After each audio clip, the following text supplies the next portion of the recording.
नमस्कार, खबर मनावर से। 55 दैनिक वेतन भोगियों की सेवाएं समाप्त होने से मचा हड़कंप। मनावर नगर पालिका में दैनिक वेतन भोगी कर्मचारियों की सेवाएं समाप्त कर दी गई। मध्य प्रदेश शासन के सामान्य प्रशासन विभाग मंत्रालय भोपाल के आदेश तथा उप संचालक नगरीय प्रशासन एवं विकास इंदौर संभाग के आदेश के अनुसार मनावर नगर पालिका के 55 दैनिक वेतन भोगियों की सेवाएं समाप्त की गई। अचानक आए आदेश से नगर पालिका में हड़कंप मच गया है। सीएमओ ने बताया कि नियम विरुद्ध रखे गए इन कर्मचारियों के हटने से नगर पालिका को लगभग 65 लाख रुपए की बचत होगी। देखते रहिए एमपी समाचार टुडे न्यूज। दैनिक वेतन भोगियों की भर्ती पे 2006 से रोक है।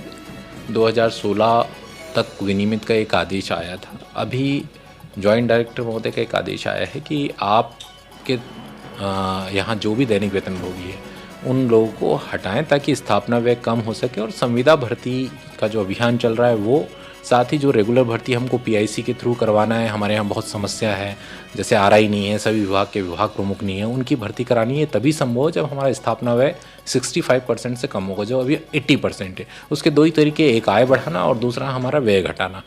तो जो भी दैनिक वेतन भोगी नियम विरुद्ध लगाए गए थे 2006 के बाद में, और 2016 में भी एक आदेश आया था, वो अभी कन्फ्यूज़न है, लेकिन हमने 2016 1 सितंबर 2016 के बाद जो भी लोग लगाए गए थे नियम विरुद्ध उनका हमने नियुक्ति समाप्त कर दी है। 55 लोग हैं जो 2016 के बाद में लगाए गए थे। सर उसके बाद भी अगर यहाँ पर कुछ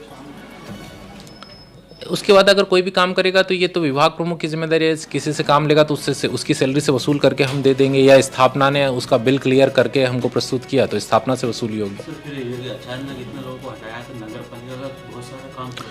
नहीं, बहुत सारा काम प्रभावित नहीं होगा। हमने पहले एनालिसिस किया, इसके बाद में निकाला है। कुछ काम ज़रूर है, तो कुछ जो देखिए नियम तो यही है कि अगर किसी को रखना है तो उसका पद स्वीकृत होना चाहिए। अब पद स्वीकृत नहीं है, फिर भी बहुत सारे ऐसे काम हैं जो पारंपरिक तौर पे नगरपालिका नहीं करती थी, जैसे डोर टू डोर कलेक्शन हमारे पास पद नहीं है। तो अगर ऐसे कोई पद है तो परिषद में लेकर निर्णय करेंगे, और इमीडिएट कोई व्यवस्था होगी तो हम आउटसोर्स से भी व्यवस्था कर रहे हैं।